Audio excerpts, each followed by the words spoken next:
Just as the coronavirus was ending, a new epidemic has arisen. That's right, Christian excusagists are suffering an epidemic of projection in one very particular way.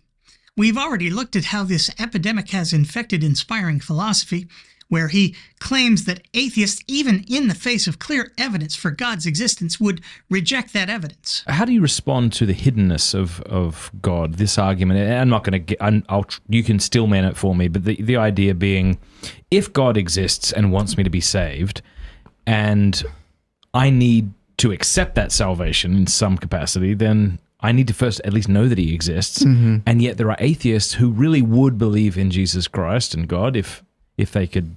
Would they? I don't know if inspiring philosophy is the instigator of this recent nonsense or if he's simply been swept up in it. But whatever the case, I'm seeing a lot of this from various Christian excusagists here on YouTube.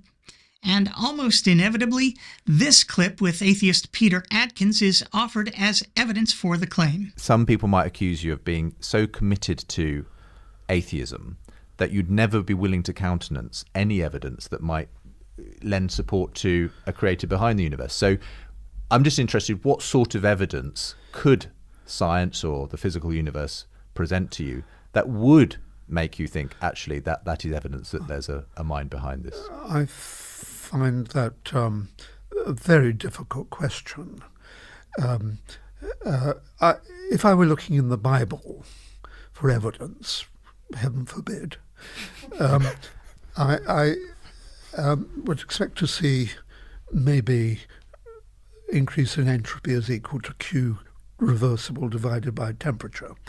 And that is if there was literally an equation in the Bible, equation like in that. the Bible, rather than all this wishy-washy, elastic writing that it pervades. All right. So if there was something like that they discovered in the Bible, then I'd think it was probably a forgery. Anyway. Well, exactly. The problem is, would it actually make you?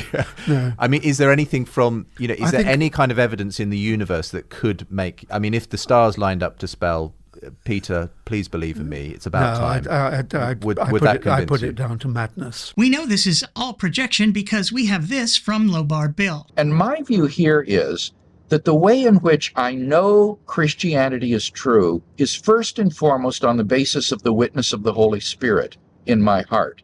And that this gives me a self-authenticating means of knowing that Christianity is true wholly apart from the evidence. Bill has also said that even finding the bones of Jesus would not convince him.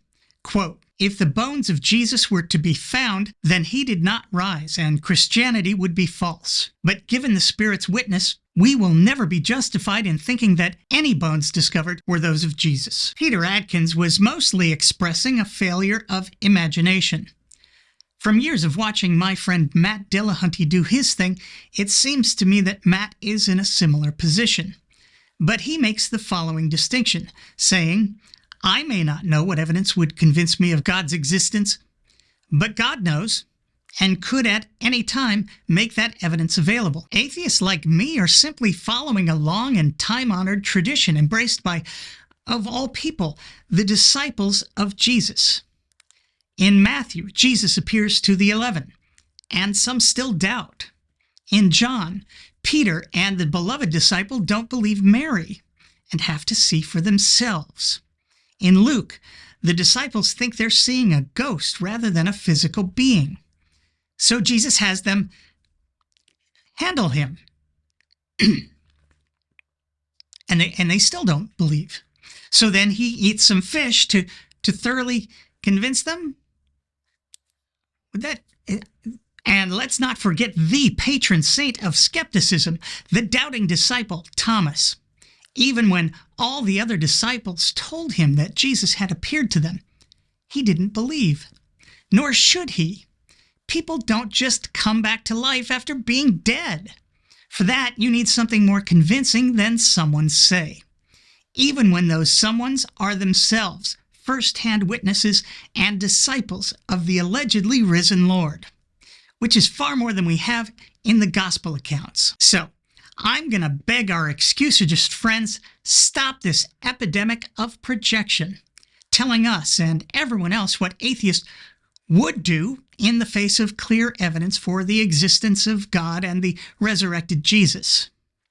Instead, simply give us that evidence, the kind of evidence that would convince, I don't know, a disciple of Jesus maybe? And please note that Jesus didn't inspire Peter, John, and Thomas to come up with arguments for his resurrection.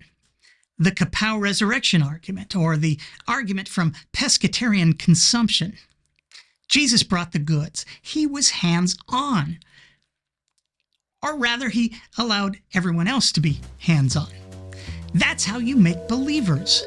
You give them something real to believe in, a clear-cut demonstration, not merely someone say. Once again, I'm me. Thanks for watching.